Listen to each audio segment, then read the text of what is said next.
एक ऐसा plant which is a true classic plant, easiest to care for and one of the best air purifying plant. इसके long slender leaves that comes out from the soil makes it a very elegant looking plant and especially in the hanging baskets. ये indoor as well as outdoor plants दोनों के रूप में काफ़ी popular है। जिस plant की हम लोग आज बात कर रहे हैं दैट इज़ क्लोरोफाइटम कोमोसम, जिसे हम कॉमनली स्पाइडर प्लांट्स के नाम से जानते हैं। इस प्लांट के लिए ये बात सच है कि it's very easy going plant, but अगर इनकी देखभाल के लिए कुछ ज़रूरी बातों का ध्यान रखें तो ये काफ़ी लंबे समय तक चलते हैं। और इसकी प्रोपगेशन तो इतनी आसान है कि अगर आपने एक प्लांट एक बार ख़रीद ली तो you can easily propagate them into many several plants, और वो भी काफ़ी कम टाइम में। तो चलिए इनके केयर टिप्स के बारे में कुछ बातें करते हैं। Hello everyone, welcome to green thumb. Spider plants basically 3 variety में पॉपुलरली मिलते हैं नर्सरीज़ वगैरह में। क्लोरोफाइटम कोमोसम, जो कि डार्क ग्रीन कलर के लॉन्ग स्लेंडर लीव्स होते हैं, प्लेन डार्क ग्रीन कलर के आते हैं। दूसरी वैरायटी है क्लोरोफाइटम कोमोसम वेरीगेटम स्ट्राइप्ड, जिसके लीव्स इस तरह के स्ट्राइप्स में आते हैं, वाइट, क्रीम या ग्रीन के साथ, जैसे ये वाली वैरायटी है। और तीसरी वैरायटी है chlorophytum comosum bonnie which have curly leaves, जिसके इस तरह के स्ट्राइप्स वाले लीव्स होते हैं लेकिन कर्ली होते हैं।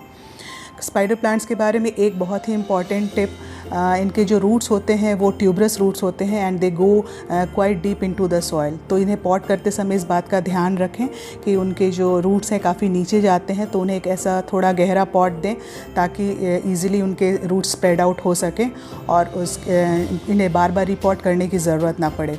Now talking about their location और सनलाइट रिक्वायरमेंट, अक्सर कहा जाता है कि ये स्पाइडर प्लांट्स लो लाइट प्लांट हैं, और ये बात सच भी है टू सम एक्सटेंट, बट ये भी सच है कि बिल्कुल कम लाइट या बिल्कुल एक अंधेरी कॉर्नर जो है वो इनकी ग्रोथ के लिए अच्छी नहीं होती है। अगर इसे बाथरूम या किसी ऐसे कॉर्नर में रखते हैं जहाँ लाइट बिल्कुल नहीं आती हो, पूरी तरह से इंडोर कंडीशंस, तो भी उसमें ये सर्वाइव नहीं करते हैं। Spider plants plenty of indirect bright light, जिसमें डायरेक्ट सनलाइट तो नहीं लेकिन हाँ डायरेक्ट इनडायरेक्ट ब्राइट लाइट छन कर जो धूप आती है उसमें बेस्ट ग्रो करते हैं। और इनके जो स्मॉल स्पाइडरेट्स जिन्हें हम बोलते हैं, स्मॉल प्लांटलेट्स निकलते हैं इसके ऊपर मैच्योर होने पे, वो भी इस तरह के कंडीशंस में अच्छे से प्रोड्यूस होते हैं। Now will talk about the soil. इनकी सॉइल में ऐसी कंसिस्टेंसी होनी चाहिए जो कि ईज़िली ड्रेन आउट हो जाए और उसके साथ साथ भी उसमें हमेशा नमी बनी रहे।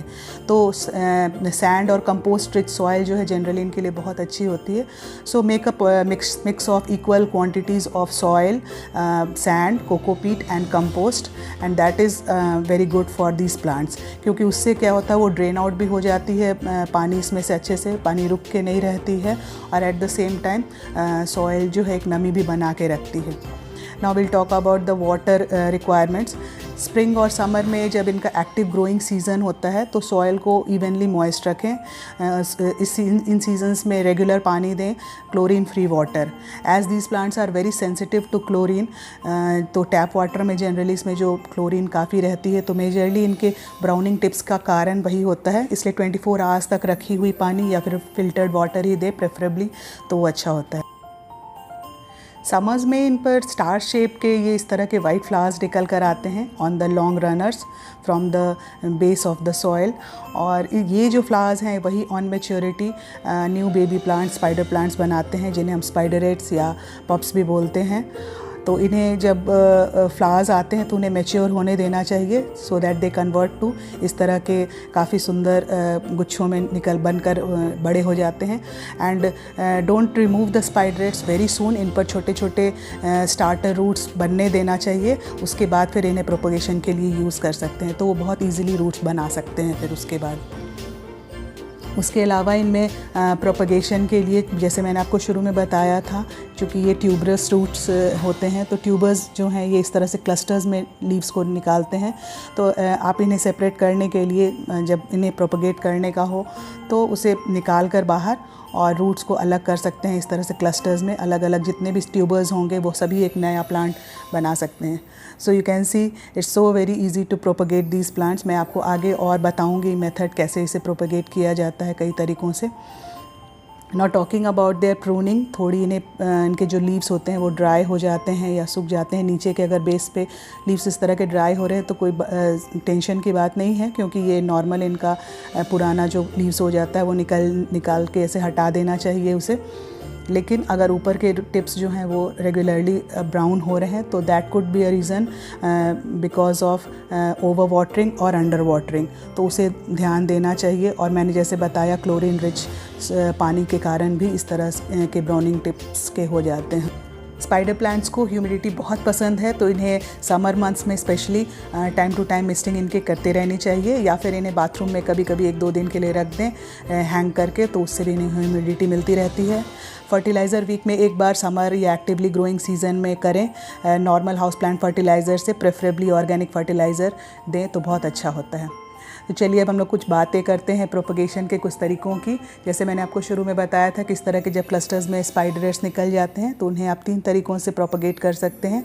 फर्स्ट मेथड में आप उसे ये जो रनर्स हैं उन्हें मदर प्लांट के साथ लगा रहने दें और वहीं से उन्हें जो पप्स हैं वो रूट आउट कर देते हैं सॉइल में, या फिर आप इन्हें अलग करके रिमूव करके और इन्हें पानी में इस तरह से डिप करके रख सकते हैं। बहुत ज़्यादा अंदर नहीं डालना है, जस्ट रूट्स जो हैं इनके टच करें और कुछ समय के बाद वाइट कलर के बहुत अच्छे इंटेंस रूट्स इसमें डेवलप कर जाते हैं।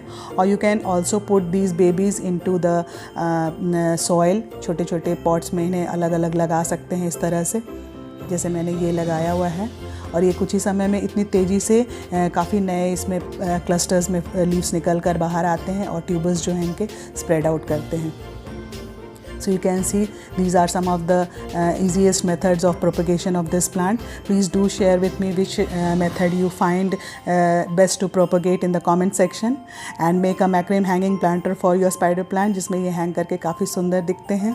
So this was all about this lovely plant. Hope you like this video. Please like, share and subscribe. Thanks for watching.